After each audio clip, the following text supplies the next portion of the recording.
We are back. So we are going to be reading chapter 5 of Woods Runner today.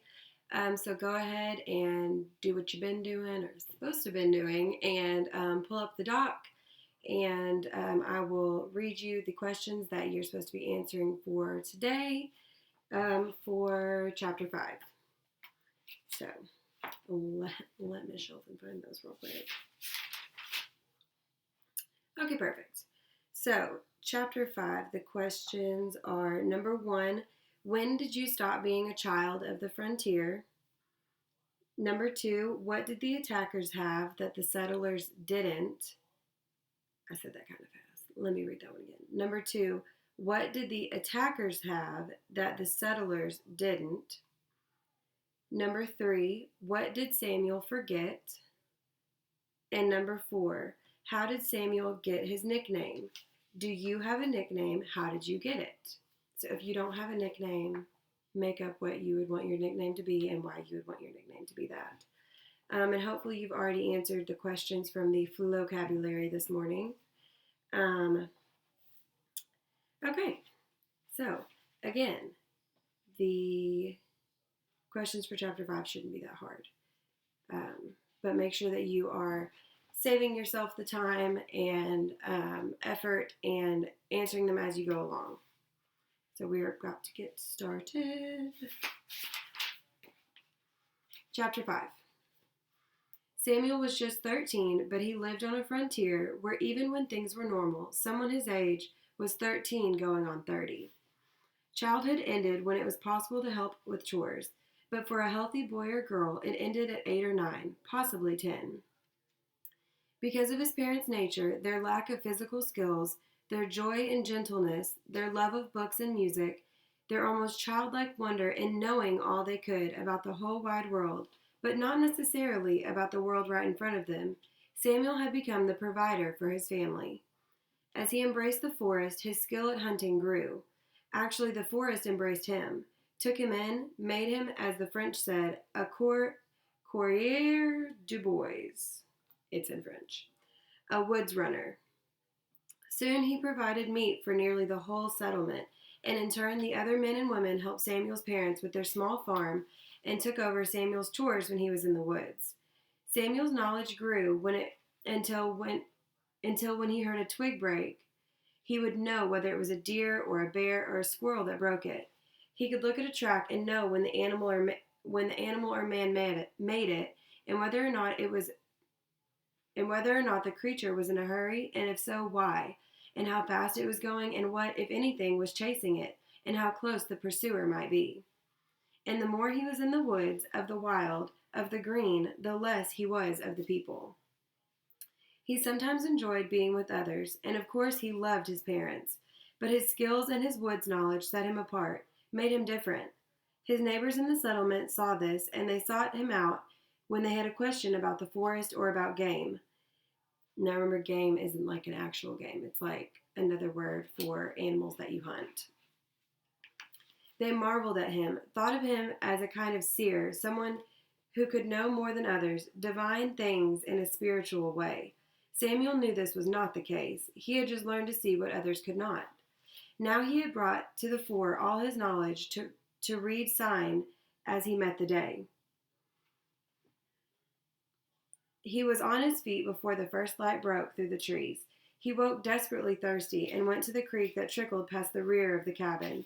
He drank long and hard. The water was so cold it hurt his teeth, and so sweet it took some of the taste stink from the evening before out of his mouth. He was hungry, but he could find no food that the martyrs had overlooked. He would have to shoot something along the way. For now there was nothing to do but read sign and try to figure out what had happened, how it had happened, and exactly when. He started by circling the cabin, forcing himself to take time to be calm, carefully studying the ground, looking closely at the soft dirt away from the grass. First he found small tracks from moccasins he had made for his mother. Then he saw his father's prints, also from moccasins. The right foot toed in slightly from time to time, showing off as a small boy. He'd broken his ankle jumping from a shed roof. So he was saying that his father had broken his ankle when he was a little boy, and he could tell by the way that he was walking that was his father's footprints. Both sets of prints were in the soft dirt in front of the door of the cabin, and in the normal patterns they would make going in and out. Then, in the dirt at the side of the cabin, more moccasin prints, larger, flatter feet, digging deeper, running as the attackers came, and still more prints, too many to tell them apart. On top of those, which meant they had come later, hard shoes with leather soles and heels, at least 3 men with regular shoes, 2 of normal weight and 1 heavier. On top of all the marks, Samuel saw horse prints, 2, maybe 3 horses, all unshod and being led, because there was no extra weight on them. No men in the settlement wore shoes or could afford horses to ride. Only one man had a single workhorse. Others who could afford animals had oxen because when they became too old or broken to work, they could be eaten. The attack had been fast. They had come up along the creek. Samuel backtracked and found their prints in the soft soil there, and exploded out in the clearing by the cabin. His parents were probably outside and must have been overrun with no time to react. His father wouldn't have had his musket close anyway. It was like him to leave it inside when working near the house. Samuel's father had seen bad things happen to other people, but was too good inside, too generous to believe that they could happen to him. He must believe now, Samuel thought. The attack widened rapidly. He saw where Overton and others had fallen, saw the blood, now covered with flies, where they had been hacked to the ground with tomahawks. It was a mystery to Samuel, though, why his parents had not been killed. He was grateful, but it did not make any sense. He lost their tracks as he followed the spreading attack. Larger moccasin prints and the shoe prints of 3 men were everywhere. He could imagine the terror of the people in the settlement, the war cries of the attackers mixed with the screams of the victims, and the smell of blood and fear and death. He saw where at least 2 of the men in shoes had mounted their horses. Here and there he found single or double tracks of his mother and father. As they were jerked or pulled, the tracks scuffed and misshapen. New tracks joined theirs, as other people were also spared. All of them dragged or pushed toward the eastern side of the settlement. Finally, he saw how it had ended. The last of the cabins were burned. The surviving victims, probably neck-tied to each other with rope, lined up, pulled along the trail. The horses were in front and the attackers split, some in the front, some in the back. There was no indication that any prisoners had been wounded or killed.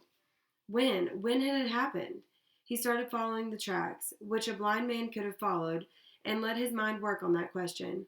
He'd left home early the day before, moving west until he came to a new country, since he'd hunted out the forest around the settlement. Say by mid-morning he was out of earshot of gunfire, if anybody had used a gun. All the victims he'd buried had been chopped down with either tomahawks or war clubs, so the attack could have come mid-morning. That would have been the soonest. If that was the case, they were just under 24 hours ahead of him. Maybe 22. Moving slowly, as they would with prisoners, they might make it 2 miles an hour. With perhaps 6 hours, they might have traveled 14 to 16 hours, 24 to 28 miles. He shook his head. Probably less. He studied the trail ahead and the spacing of the footprints, trying to estimate their speed. They were close together. Even the horses' tracks showed they were moving slowly. 20 miles at most, but yet still only a guess. But he turned out to be wrong. Later he discovered he'd forgotten that there was another settlement of 4 cabins 10 miles farther on, and the attackers had taken the time to stop and slaughter the people who had lived there as well.